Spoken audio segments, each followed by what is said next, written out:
Oi, pessoal, como é que vocês estão? Bom, a gente vai começar hoje, então, a nossa série de revisão, né, de conteúdo. E aí vamos voltar onde a gente está, né, vamos relembrar onde que a gente está. Então, a gente começou a unidade 1, a gente está falando sobre cálculo estequiométrico.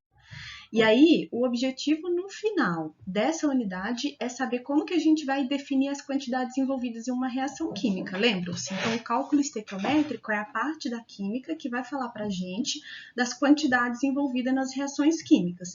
E aí, a gente vai subir aquela escadinha.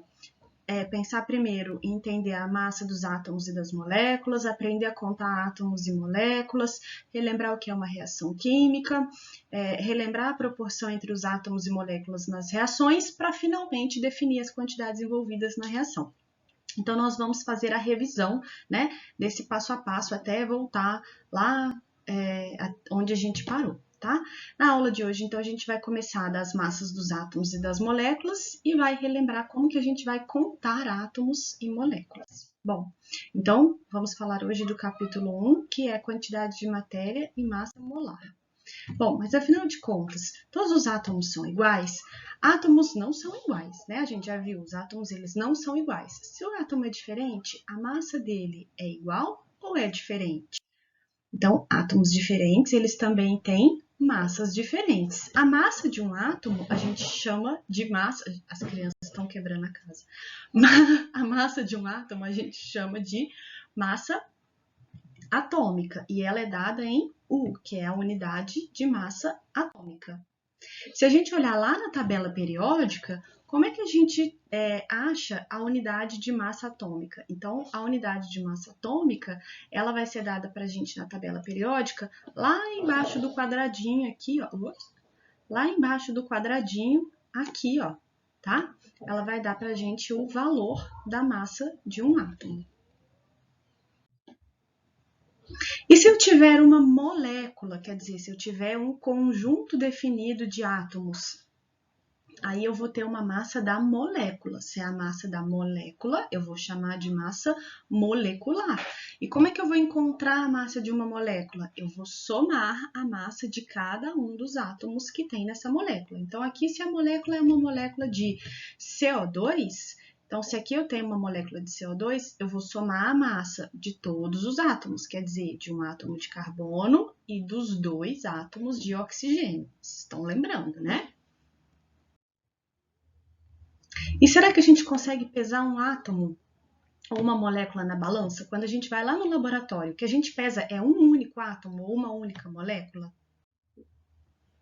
Não é, né? Porque átomos e moléculas são extremamente pequenos. Então, se a gente considera aqui, ó, que uma bolinha, o centímetro, né? Ele é 10 a menos 2 metros, o átomo ele vai ser da ordem de 10 a menos 10 metros, né? Ele é representado pelo angstrom.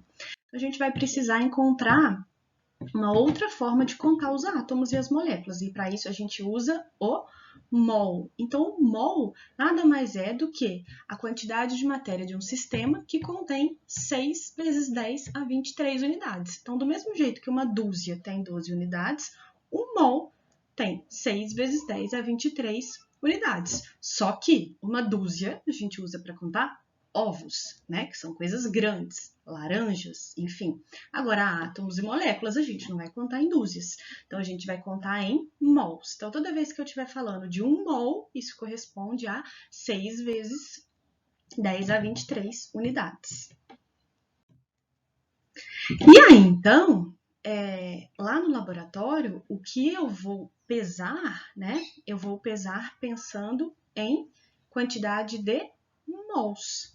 Tudo bem? Então, eu não vou pesar uma molécula, mas eu vou pesar 1 mol. 6 vezes 10 a 23 moléculas, tá? Necessariamente, né, vou pesar 1 mol? Não, vai depender da quantidade que eu quero pesar lá, tá?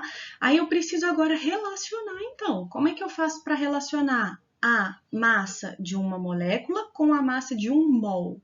Então, a massa de 1 mol eu chamo de massa molar daquela substância e ela é dada em grama por mol. Ela vai me falar o quê? Quantos gramas correspondem a 1 mol de substância. Como é que a gente vai converter isso, né? A massa da molécula, que eu já sei calcular em unidades de massa atômica, para a massa em mol, quer dizer, quantos gramas pesa um mol. Então, vamos pensar no átomo de carbono. A gente sabe que um átomo de carbono, que é o que a gente vê na tabela, tem 12 unidades de massa atômica. Se eu pensar em um mol, ele também vai ter 12, só que agora 12 gramas. Então, aqueles números que a gente vê lá na tabela, tanto eles podem falar da massa de um átomo, né, se a gente pensar em unidade de massa atômica, quanto eles podem falar da massa de um mol, se a gente pensar em gramas. Tudo bem? Bom, lá no bloco 3, então, vai ter esse exercíciozinho para vocês praticarem, mas antes eu quero que vocês assistam ao vídeo que está no bloco 2. Tudo bem? Beleza, pessoal? Se tiverem qualquer dúvida, podem me chamar, entrem em contato comigo, tá bom? Valeu, se cuidem!